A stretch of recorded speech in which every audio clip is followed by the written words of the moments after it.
So there's this old story that I remember hearing it about this gentleman that he, as he was going through his life, he was recalling an earlier time period where he loved business. He loved working with businesses. He loved all the detail work, and during that time period, he wanted to continue being successful, wanted to continue growing in the business industry.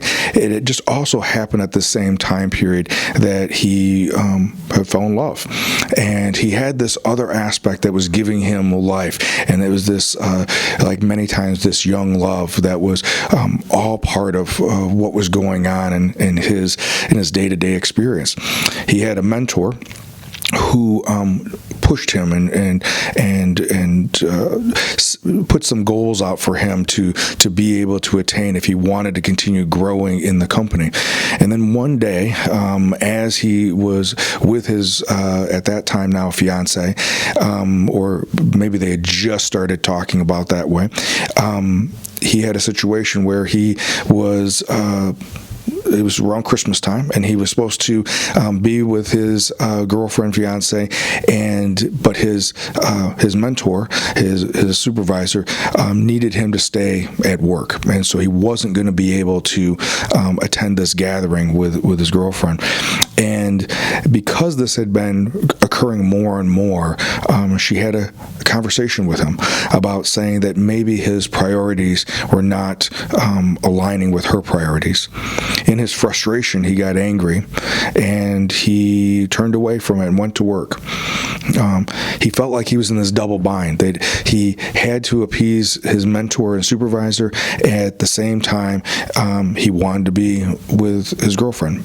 But his concern about his career, which had very much been a concern of his father's, played heavily on him. And so he made the choice toward the business, toward his career, letting go of this relationship, thinking at the time that maybe he can get back with her at another time. Maybe it's not that important.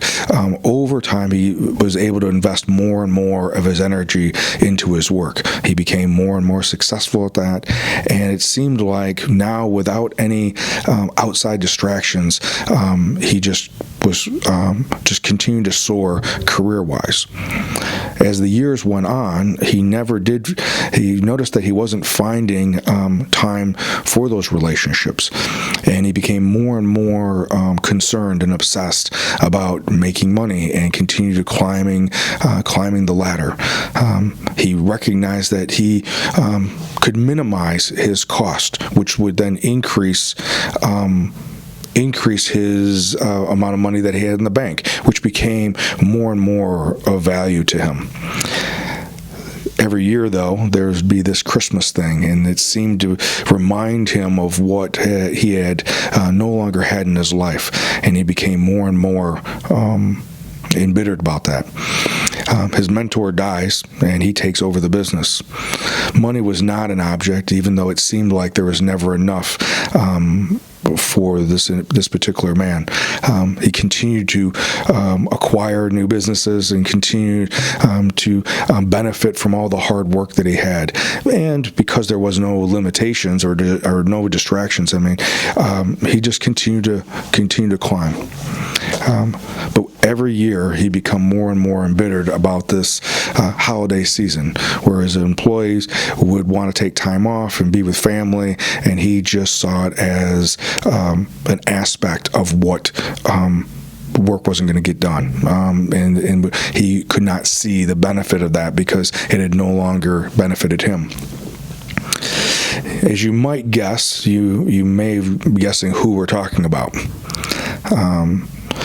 In this character, his name is Ebenezer, and Ebenezer became Scrooge. He wasn't born Scrooge, but he became Scrooge as he had to make a choice between his career and his desire to succeed in his career or over a love.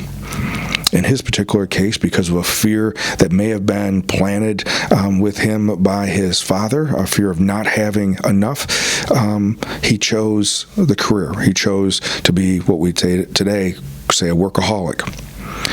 This story has been one of my favorite stories, favorite films to watch. It's been done hundreds of different ways. It's been done in cartoon version. It's been done, I think, even by the Muppets.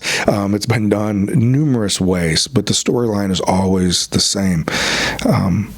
And then as Ebenezer, on a Christmas Eve, gets visited in his past, gets reminded, a ghost comes to him and reminds him of his past love that has gone.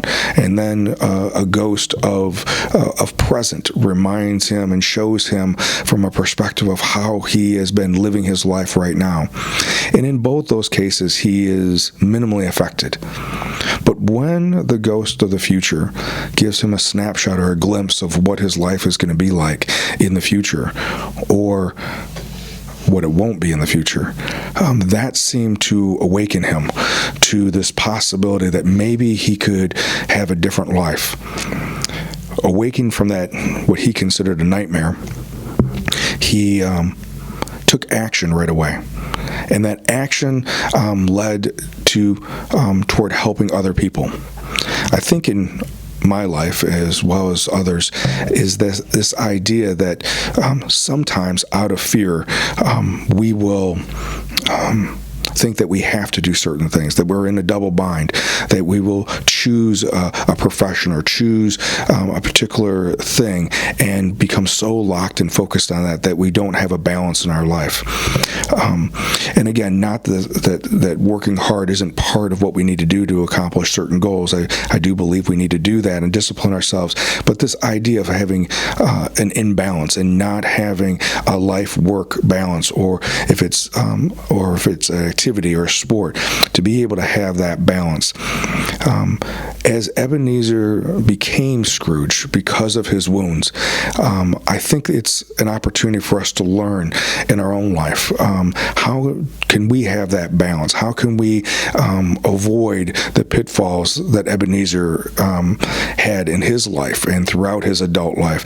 And then at that haunting hour when he was visited and saw a different way of how it could be, or the reality of how his life had been, he desired, like we all desire, to do our life differently.